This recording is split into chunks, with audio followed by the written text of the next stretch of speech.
রাতের বেলা রুমে বসে বসে ভাইয়ার ছবিগুলো দেখছি আর চোখ দিয়ে পানি পড়ছে। এমন সময় আম্মু আমার রুমে আসলো। কি রে, কি করিস? কিছু না। কাঁদছিস কেন? কই না তো, মনে হয় চোখে কিছু একটা পড়েছে। মিথ্যা বলবি না, তোর হাতে কার ছবি? আম্মু ছবিগুলো আমার হাত থেকে নিয়ে দেখে আমার আর ভাইয়ার ছবি, তারপর বলে, ভাইয়ের কথা মনে পড়ে কাঁদছিস? আমি আর নিজেকে কন্ট্রোল করতে না পেরে আম্মুকে জড়িয়ে ধরে কাঁদতে শুরু করলাম। এই হঠাৎ করে তোর কি হলো? কিছু না, ভাইয়াকে খুব মিস করছি। পাগল একটা, ওরে কল দিয়ে কথা বল। ও আচ্ছা, ভালো কথা। সকাল থেকে তোর ভাই কল দেয়নি। অবন্তী নাকি কল দিয়েছিল, বারবার মোবাইল অফ পাচ্ছে। তুই একটু দেখ তো। আমি হ্যাঁ সূচক মাথা নাড়লাম। তারপর আম্মু রুম থেকে চলে গেল। আমি আবারও ছবিগুলো দেখতে লাগলাম।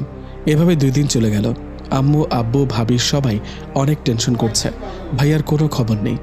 আমি জেনেও ওনাদের কিছু বলতে পারছি না। পরের দিন একটা অচেনা নাম্বার থেকে কল আসে। হ্যালো, আপনার নাম কি জুয়েল?